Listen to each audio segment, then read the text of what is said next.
দিলীপ ঘোষ 1964 সালে 1 আগস্ট তিনি জন্মগ্রহণ করেন।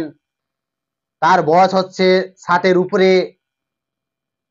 1984 সালে আরএসএস থেকে বিজেপিতে যোগদান দিয়েছেন। তিনি নাকি বিয়ের পিঁড়িতে বসতে চলেছেন। তার মা পুষ্পলতা কলকাতায় এসে গেছে। বিয়ে যে আদৌ হচ্ছে কি হচ্ছে না সেটা কি করে জানবো? মা অনেক আগে একবার বলেছিল যে দিলীপের বিয়ে দেবো, কথাই বলেছিল। জানা গেছে পাত্রী কে? সেই পাত্রী হচ্ছে বিজেপির মহিলা মোর্চার নেত্রী রিঙ্কু মজুমদার। তিনি ডিভোর্সি নারী, এক ছেলেও আছে। তার সাথে 1921 সালে পরিচিত হয়। দিলীপ ঘোষের হাত ধরেই সেই রিঙ্কু মজুমদার বিজেপিতে যোগদান দেন এবং তিনি অনেকবার দিলীপ ঘোষ লোকসভায় হারার পরে সেই মহিলা নাকি তাকে সান্ত্বনা দিতেন। রিঙ্কু মজুমদার একটা মোবাইলের মাধ্যমে তাদের কথাবার্তা হয়েছেন। তার মাকেই দিলীপ বাবু নাকি বলেছেন, দিলীপ বাবু তার মাকেও নাকি বলেছেন। সাথে রিঙ্কু মজুমদার কি বলছেন শুনুন। 21-এ ইলেকশনের আগে ইকো পার্কে তখন কথাবার্তা নর্মাল। তা এবার এমপি ইলেকশনে তখন ওনার সাথে আমার একটু কথাবার্তা হয়েছে। যখন উনি হেরে গেলেন তখন আমি একটু ঘন ঘন যেতাম পার্কে।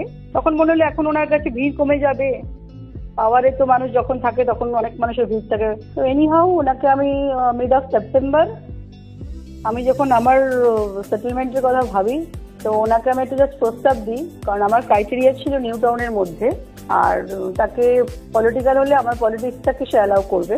তো এরকম নানা কিছু ভাবতে ভাবতে অ্যাপারেটলি তখন আমার মাথায় আসে যে আরে আমার কনস্টিটিউয়েন্সিতেই আছে মোস্ট ব্যাচেলার, অনেস্ট আছেন, বোল্ড আছেন, তো ওনার এই সমস্ত প্রিন্সিপালগুলো আগেই ভালো লাগতো। তখন আমি মনে হলো আমি ওনাকে প্রস্তাবটা দিয়ে দেখতে পারি। তারপরে যাই হোক 3 মাস টাইম নিয়েছেন, কথার মধ্যে দিয়ে আমাকে জানা বোঝার চেষ্টা করেছেন। তারপরে ওনার সামা হয়তো মনে হয়েছে না ঠিক আছে উপযুক্ত হতে পারে।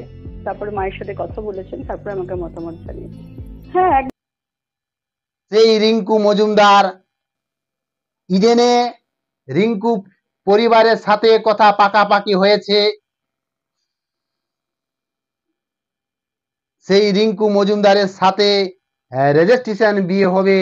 দিলীপ ঘোষ 60 বছর, দিলীপ ঘোষ 51 বছর রিঙ্কু মজুমদারের সাথে বিয়ের পিঁড়িতে বসতে চলেছেন।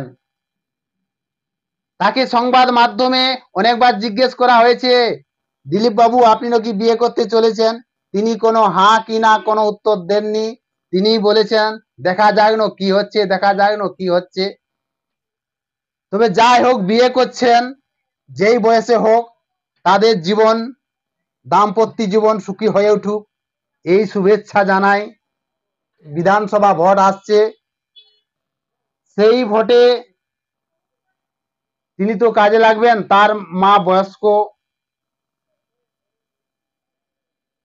তাকে কে দেখভাল করবে,